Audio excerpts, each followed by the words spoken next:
താൻ ചെയ്ത ചെറിയൊരു അശ്രദ്ധയ്ക്ക് പകരമായി ഈ യുവതിക്ക് നൽകേണ്ടി വന്നത് സ്വന്തം ജീവനാണ്. ഇത്തരത്തിൽ നിത്യജീവിതത്തിൽ വളരെ ലാഘവത്തോടെ നമ്മൾ ചെയ്യുന്ന പല പ്രവൃത്തികളും അങ്ങേയറ്റം അപകടകരവും മരണം വരെ വിളിച്ചു വരുത്തുന്നതുമാണ് എന്ന് തെളിയിക്കുന്നത് കൂടിയാണ് ഈ ഞെട്ടിക്കുന്ന സംഭവം. കോട്ടയം കൂരോപ്പട ളാക്കാട്ടൂർ ആനക്കല്ലുങ്കൽ ജോമോൾ സെബാസ്റ്റ്യൻ എന്ന 26-കാരിയാണ് കഴിഞ്ഞ ദിവസം അതിദാരുണമായി മരണപ്പെട്ടത്.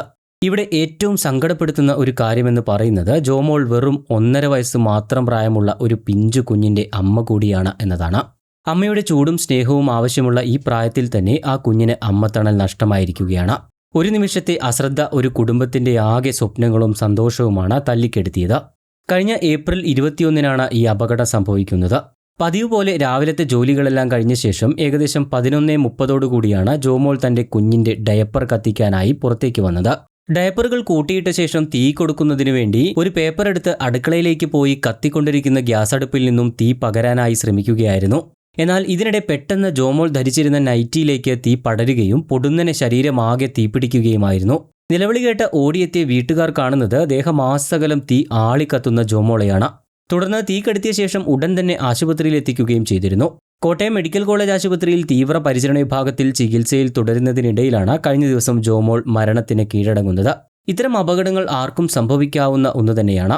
അതുകൊണ്ട് തന്നെ ഒറ്റയ്ക്കുള്ള സമയങ്ങളിൽ ഇത്തരത്തിലുള്ള അപകടങ്ങൾ സംഭവിച്ചു കഴിഞ്ഞാൽ എന്താണ് ചെയ്യേണ്ടതെന്ന് ഓരോരുത്തരും മനസ്സിലാക്കി വെക്കേണ്ടതും അത്യാവശ്യമാണ്. സാധാരണ ശരീരത്തിലോ വസ്ത്രത്തിലോ തീപിടിച്ചു കഴിഞ്ഞാൽ പരിഭ്രാന്തരായി ഓടുകയാണ് എല്ലാവരും ചെയ്യുക. എന്നാൽ ഈ പ്രവൃത്തിയാണ് ഏറ്റവും കൂടുതൽ തീ ശരീരത്തിലേക്ക് ആളിപ്പടരാൻ കാരണമാകുന്നത്. ഇത് തടയാനായി ലോകമെമ്പാടും അംഗീകരിക്കപ്പെട്ട ഏറ്റവും ലളിതവും ഫലപ്രദവുമായ ഒരു മാർഗമുണ്ട്. സ്റ്റോപ്പ്, ഡ്രോപ്പ്, റോൾ എന്നാണ് ഇതിനെ പറയുക. സ്റ്റോപ്പ് എന്ന് പറയുന്നത് തീപിടിച്ചു കഴിഞ്ഞാൽ ഓടാതെ അവിടെ തന്നെ നിൽക്കുക എന്നതാണ്. ഡ്രോപ്പ് എന്ന് പറഞ്ഞാൽ വേഗത്തിൽ നിലത്ത് കിടക്കുക. തുടർന്ന് കൈകൾ കൊണ്ട് മുഖം പൊത്തി പിടിക്കുക. ഇത് മുഖത്തെയും കണ്ണുകളെയും പൊള്ളലിൽ നിന്ന് സംരക്ഷിക്കാൻ സഹായിക്കുന്നു.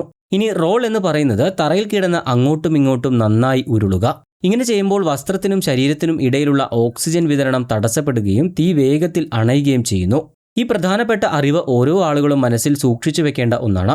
ഇനി മറ്റൊരാളുടെ ശരീരത്തിലാണ് തീ പിടിച്ചിട്ടുള്ളതെങ്കിൽ ഒരു കോട്ടൺ പുതപ്പോ ബെഡ്ഷീറ്റോ ചാക്കോ ഉപയോഗിച്ച് ശരീരം മൊത്തമായി മൂടുകയാണ് ചെയ്യേണ്ടത്.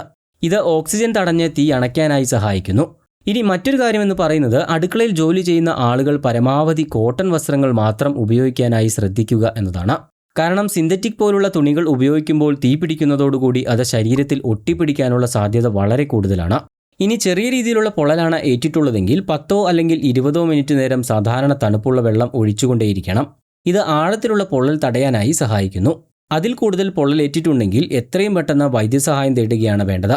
എന്തായാലും ഇങ്ങനെയുള്ള കാര്യങ്ങളൊക്കെ ഓരോരുത്തരും ശ്രദ്ധിച്ച് വളരെ ജാഗ്രതയോടുകൂടി തന്നെ മുന്നോട്ട് പോവുക.